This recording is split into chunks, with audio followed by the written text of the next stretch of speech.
Welcome to the Rob and Kale podcast. Rob Sanders. Clemson is going to kick the shit out of the South Carolina Gamecocks probably for the next 10 years every time they run across each other. Kale Carolina Jackpot Hall. The South Carolina Gamecocks are weaker than a plate full of piss. The Rob and Kale podcasts. Let's go. And welcome in to the podcast. By the way, we've been trying to figure out what we're going to call the show. We can't use the old terminology on the show that we had before because it's owned by a corporate entity and I can't use it anymore. So that terminology is gone, what we used to call the afternoon show. So I was talking to my buddy Jimmy, who watches on Facebook. He should be watching on Twitter, by the way. But he watches on, not on Twitter, on YouTube. Everyone should watch the show on YouTube. If you're following on Facebook, you're following on Twitter, watch the show on YouTube at Carolina Jackpot. All right? We appreciate everyone watching the show, but watch the show on YouTube. Anyway, we thought we would call it the Rub Out with Rob. Rub it out in the afternoon. Why not? Anyway, we're still working on names for that, so that's in the mix. Jay says Jack Shackin' with Rob. That might work. Big Barney Ross off the top. Lisa says, hi. Hi, Lisa. How are you?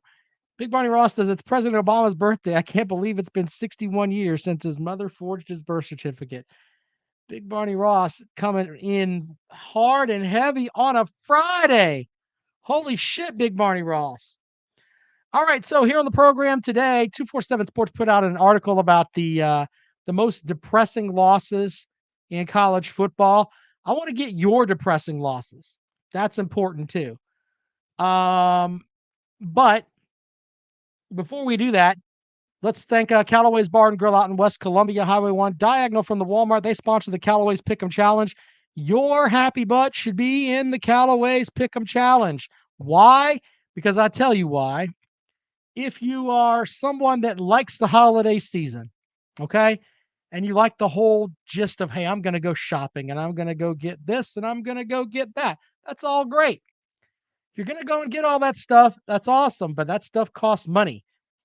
You can win. Last season's winner, Christian Young, won around, I think it was like $2,200. You can win too as well. Go to the link that's in the description or go to robandkaleshow.com and find the info there. The Callaway's Pick'em contest. It's 10 games against the spread every single week. We keep a running chart. We see who wins at the end of the season. We will send out a payout after the championship games have been decided. So if you want to get involved with the program that way, that's easy. Just join the Callaway's Pick'em Challenge. Also, we have the if you want to tip out the show for if you like the show enough, you want to do that, feel free. Support the show on PayPal. There's the info for that.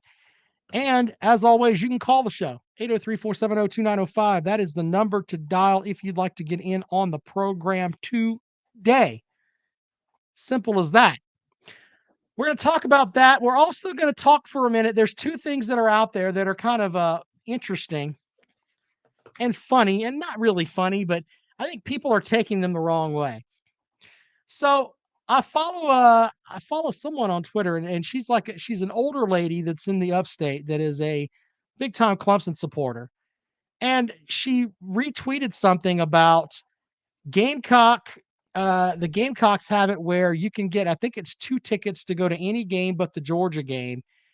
You get 2 tickets and you get all you can eat passes, and you get a parking pass for like $89, and you can get all of that and go to a game. Now, of course, Clemson fans are losing their shit about it. No one wants to go to a fucking game. There's a lot of that.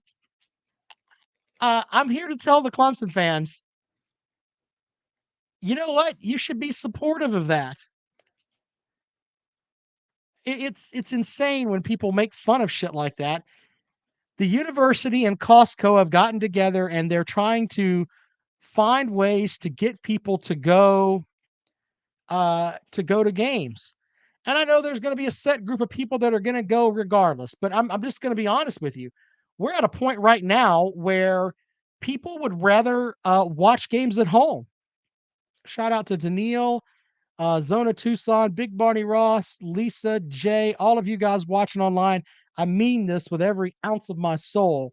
It's awesome that I get to spend a portion of my day with you guys. It's You guys are awesome, and I appreciate it. I mean, I really, really do. You guys think enough of what I put together as far as content goes to come and check it out. And I, as always, am appreciative as I'm moving the camera there by accident. Anyway, so here's the big thing, though.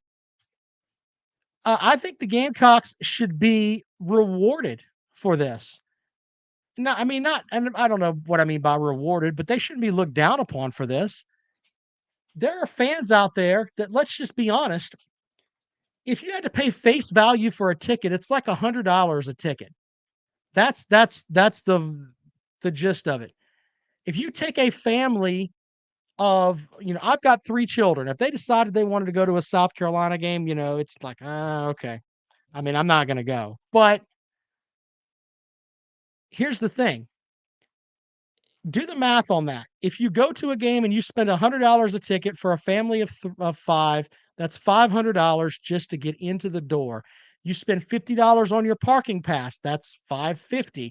If you have four hot dogs and 4 Cokes at $4 a piece, that's $16.32. You've spent right at $600 basically to go to a football game. It's fucking insane.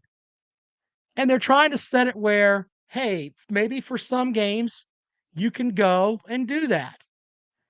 And by the way, Clemson fans mocking this, you should slow down a little bit because Clemson was giving away tickets at Buy Low. If you did certain things, you go to Buy Low and do your grocery shopping, you got tickets to a Clemson football game. This is back before Clemson was winning national titles, but it was there. So let's just slow down a little bit and, be thankful that especially with the way that the economy is now right now, and I'm not trying to get on a political soapbox here, but the economy can be shitty right now. And if South Carolina is doing something where they can make things a little bit easier for somebody else, they should be applauded and not mocked for that. So congratulations to South Carolina for getting the partnership, whatever the hell it is that they've got with Costco, where you can go and take a father and son can go down to a game for $89. That's outstanding. I don't really have a problem with all that. All right, we'll take calls on that at 803-470-2905. Also, there's something going on with Sir Big Spur for South Carolina. Apparently, the owners were upset about the people who started it. They used to clip something from around the comb at the bright red crest on top of the rooster's head. They used to clip that because that's what they do in cockfighting, because in theory, it's one less place for them to bleed. There's a whole thing with that, and they may have to rename Sir Big Spur. A completely disastrous type thing there. Look, we're at a point now where the animal mascots are going away. That's kind of a weird thing that's going on with all of that. There are still some that are left. You've got Georgia with UGA. You've got, who else is out there? LSU has Mike the Tiger, who lives better than I do, by the way. There's still some that are out there. What did they got? The Buffalo for Colorado. Yeah, little things like that. But apparently, the first set of owners of Sir Big Spur used to cut the crow off of his head. And the new owners have found out that if you do that, that's how since roosters can't sweat, that if you cut that off, the bird can get overheated, which I did not know that. Personally, I think it's fucking stupid to have a bird for your mascot. especially a chicken when there's a chicken restaurant within a rock's throw of your stadium. But this is the tradition of South Carolina. Who am I to question it? But it's a mess when it comes down to that. I just kind of wanted to sound off on that for a second. I think that South Carolina, if they're going to keep their mascot, they should do what they can to make sure the mascot is, humanely kept, I guess. If they have to rename the mascot, fine. Personally, I don't know why you have to strut out a fucking rooster at your games, but hey, if that's your tradition, have at it. Do your thing. All right, we'll take calls on that. 803-470-2905. Also, Caden says UGA the best mascot around, or UGA the best mascot around. Look, every time I see UGA, he just looks like he's straight chilling, just happy. That's a happy ass dog right there. Bevo, yeah, I get that too. The mascot, what is the mascot for Tennessee? Smokey. Smokey looks like he's just like he looks like he's very well kept. They take good care of him, but he just looks like he's always just looking around like, what the fuck? Like, everything's going out of their mind. Anyway, Baylor still has their bears in the middle of the campus. I'm fine with that. On the same token, though, I think that the universities do take care of these mascots, and if they're taking care of them and these mascots, they live huge, healthy lives. I don't know what the hell people's problem is on all that. All right, 803-470-2905. I've got to get into this list of college football's 10 most depressing losses.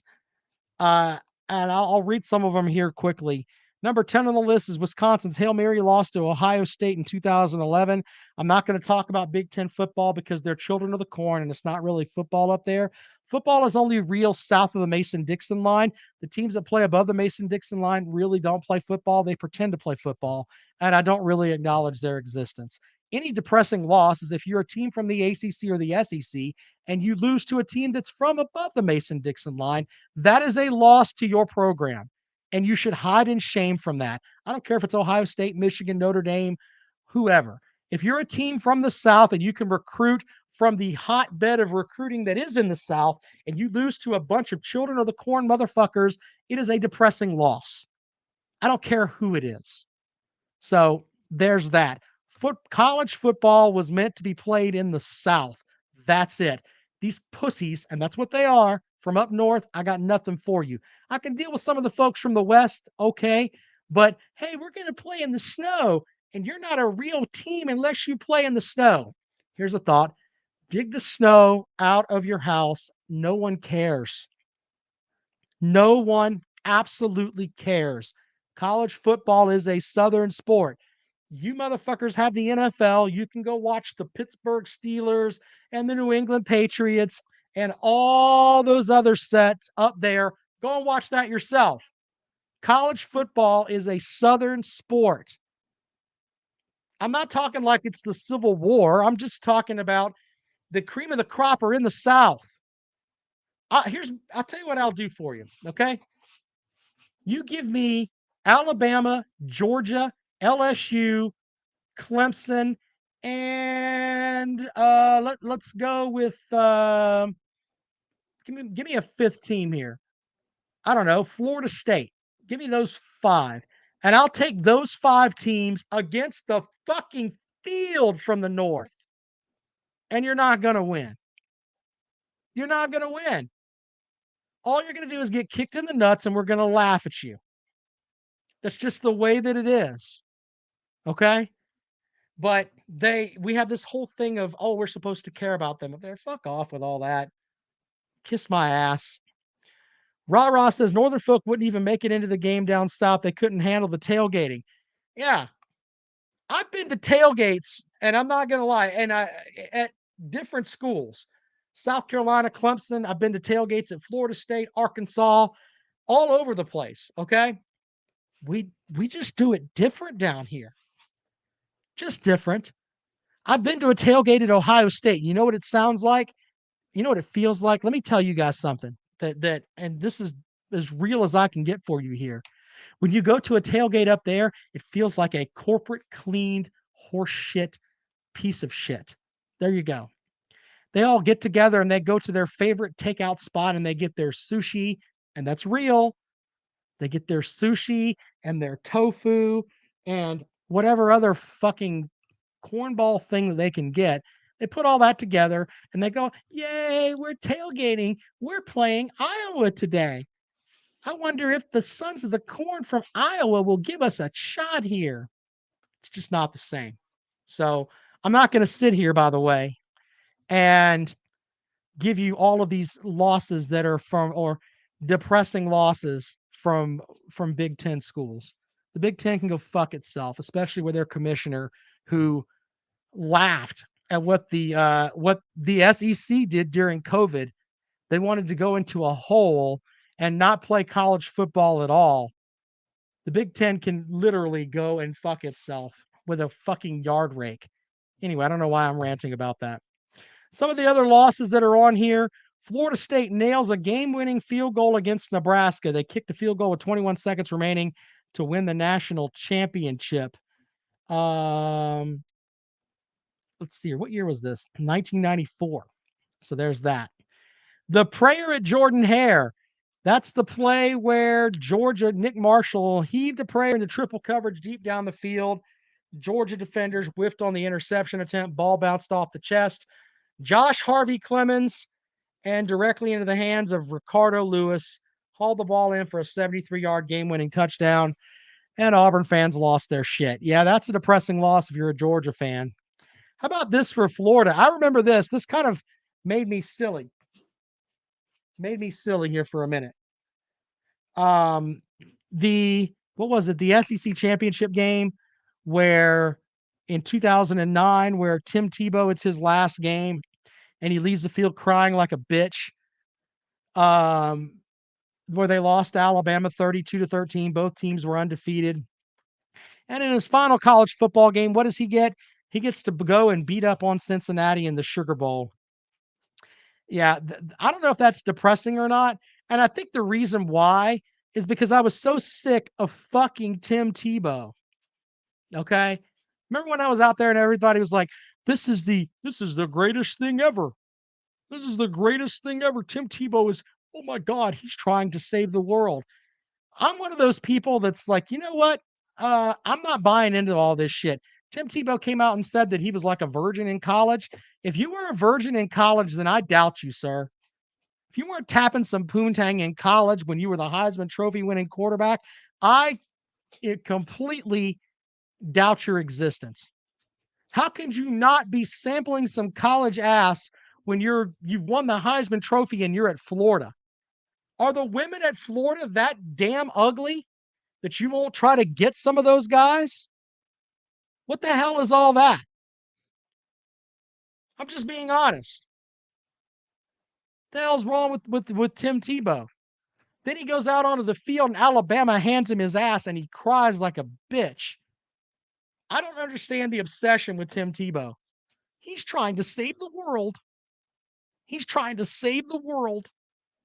Get the fuck out of here with all that nonsense. I'd much rather him come out and say, you know what I did? Here's what I did. I lied to everyone about that because I was tapping ass at Florida.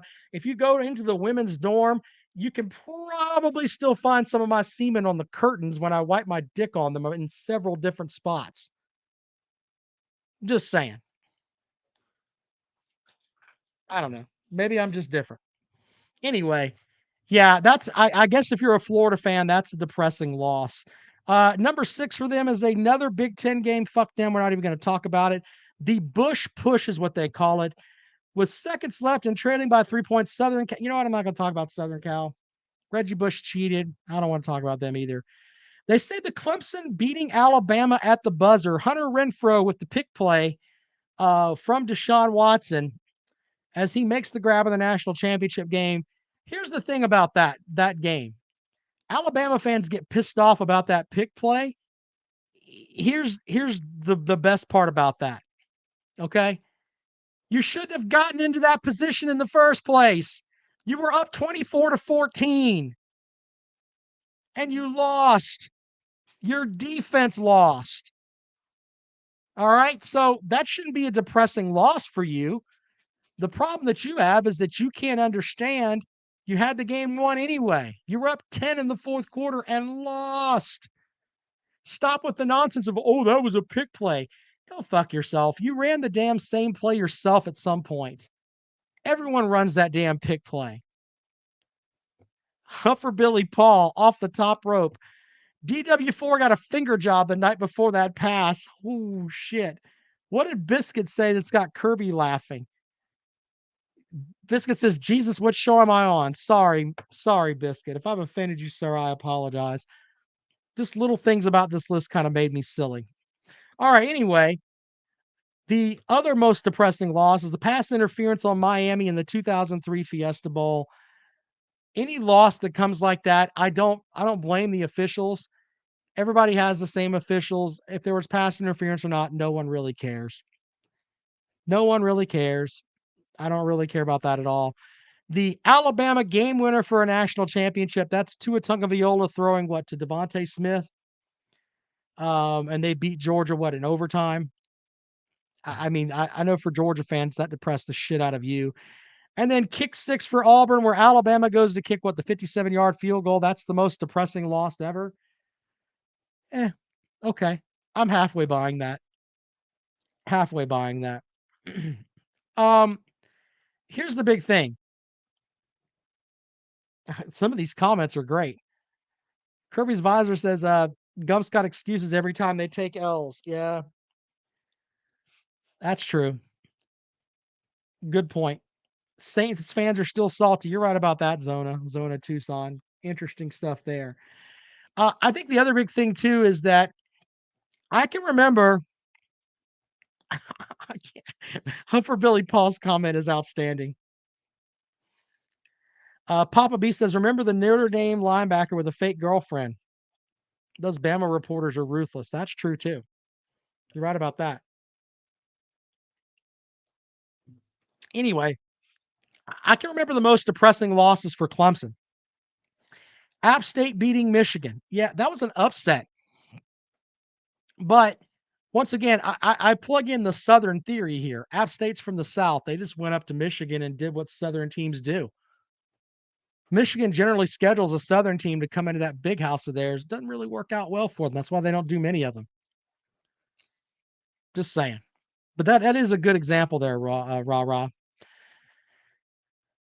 Biscuit says UGA's miracle loss to Auburn wasn't as severe because Georgia was 7-3, although it would have been nice to ruin Auburn's season. Yeah. I do remember Cordell Stewart hitting a 70-yard bomb against Michigan. You're right. Yeah, when he was at Colorado, right? Yeah, there's that too. Anyway, East Carolina goes to the big house next year. I don't know. We'll see. They don't like scheduling teams from the South. Seriously, that happens up there. They don't like doing that. Those Big Ten teams, they don't want nothing when it comes to playing teams from the South. They don't want to do that. Here's what the Big Ten gives you, okay? They're going to give you good offensive linemen. That's what you're going to get out of them, okay? That's just real. I hate to be that way, but that's just real. And if that hurts people's feelings, sorry. Biscuit says Missouri's 5th down loss. That's great too. I think most depressing losses for me, and I think Huffer Billy Paul will agree with me on this. Wallace Wade Stadium at Duke is a shithole. We have better stadiums here in South Carolina. Wildcat Hollow, where I went to high school at Lexington, which is about 30 minutes from where I live now, is a better football stadium than Wallace Wade Stadium at Duke. Okay? Now, they made some renovations, but when Clemson went there, and I can't remember the exact year, but it was the last time that Duke beat Clemson. Okay? Duke was a shithole team that year. All right? Shithole team.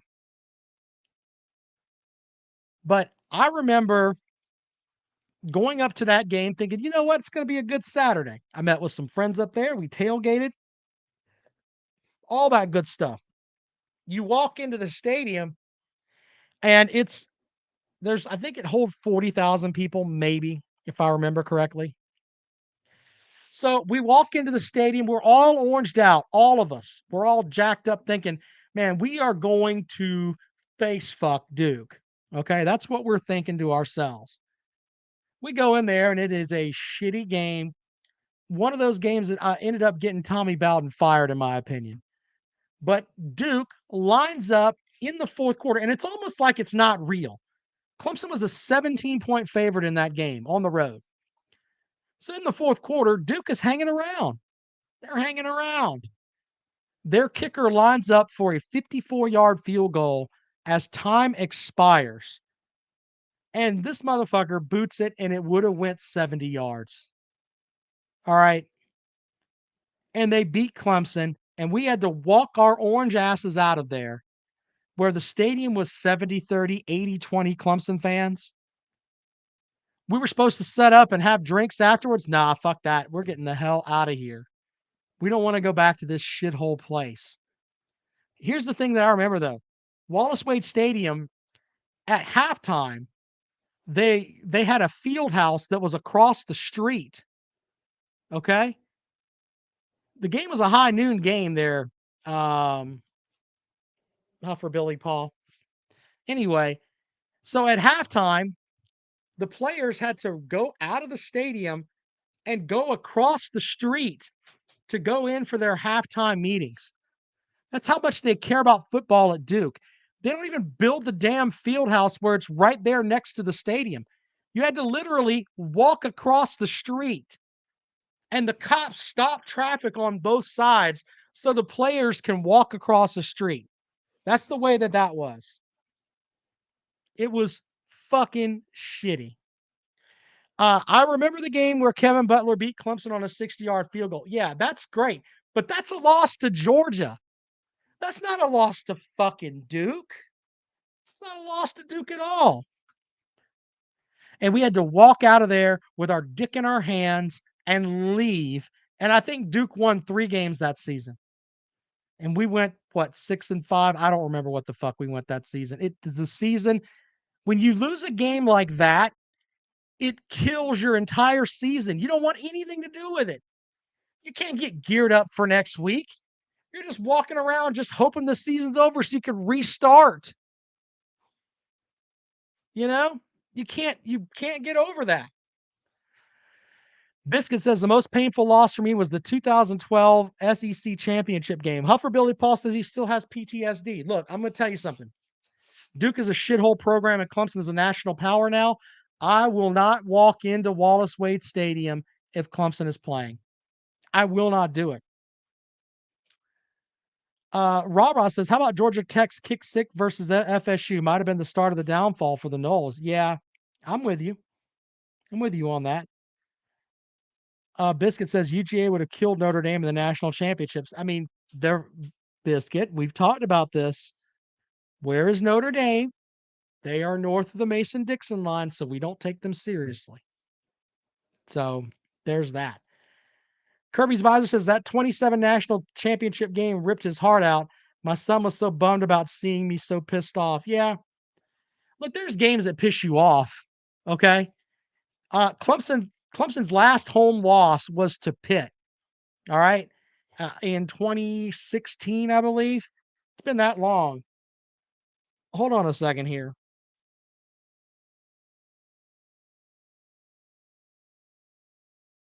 Dogs being stupid.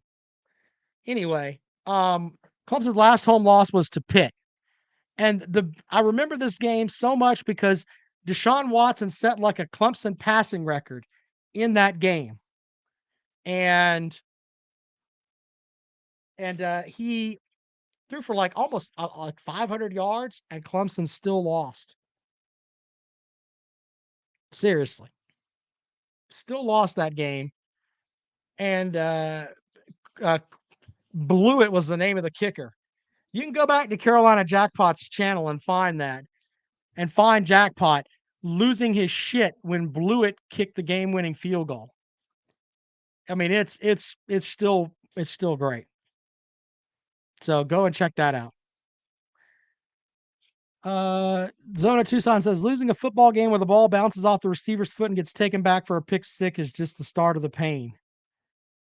Yeah, Michigan had their field goal blocked against App State. What is your most depressing loss? We'll take calls on that 803-470-2905. I definitely have that one. I have a Clemson basketball loss too. So the first year of Oliver Purnell, when he was at Clemson, and he had a ragtag bunch of motherfuckers left by Larry Shyatt.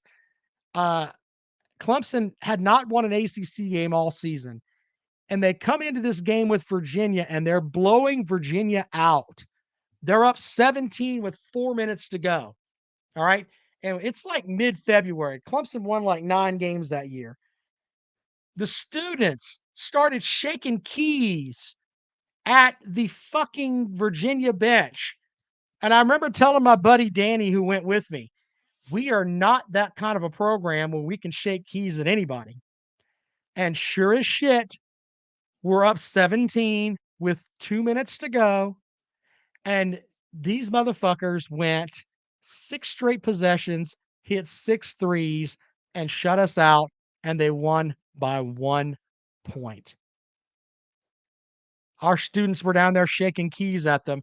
Shake your keys and get the fuck up on out of here. There's bad losses for every program. Would love to hear yours. 803-470-2905. I can think of some bad losses for Georgia. Yep. Josh says, anyone remember Michigan versus Michigan State? I remember that. I remember that. I don't want to talk about Big Ten teams because, north of the Mason-Dixon line, I don't really give a shit. But I can remember, what was it? Georgia lost to Vanderbilt. I remember that. That was like Kirby Smart's first year. That should never fucking happen. Ever. Florida lost to Central Florida last year. That should never happen.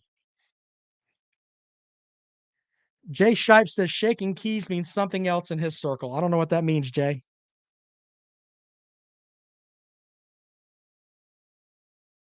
Kentucky's had some bad football losses.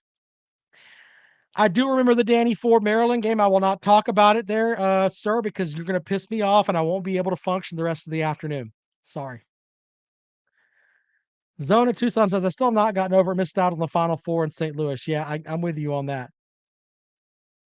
All right, 803-470-2905. If you'd like to get involved with the program today, if you'd like to support the show, if you've liked what we put out here today, you can send us a little bit of money here. PayPal, Cash App, whatever. 803-470-2905. 803-470-2905. Biscuit says losing to Florida in 2002 was painful. God damn it, Helper Billy Paul, I'm telling you, you and I are buddies, but you're pissing me off bringing all this pain up, man. You got to stop with that bullshit. You're going to fuck my day up, Huffer Billy Paul. Gonna have to slow down a little bit. Okay, Jay. I got you on that. Anyway, yeah, I can remember that too. I can remember other losses too about the damn, like with baseball. Vanderbilt came in as like a young ass team at one point into a Clemson regional. Clemson was supposed to dominate this regional. Vanderbilt had batting practice for 2 straight days off Clemson pitching. They won game 1 like 17-3. It was a fucking mess. So yeah, as a Clemson fan, I've had several of those. With being a Braves fan, I remember losing to the Phillies in the NLCS. How do we get into the NLCS with Maddox, Glavine, and Smoltz as our pitchers? You got all those guys pitching for you. You've also got freaking Chipper Jones, Andrew Jones, all these guys. And we lose to the motherfucking Phillies with John Kruk, who looks like a fatter, more sloth-like version of me out there, hitting baseballs all over the damn place. Lenny Dykstra and all those guys. The Phillies can go fuck themselves forever, by the way, for that season. As a Braves fan, that still fucking tickles my damn taint the wrong way. Can't deal with it.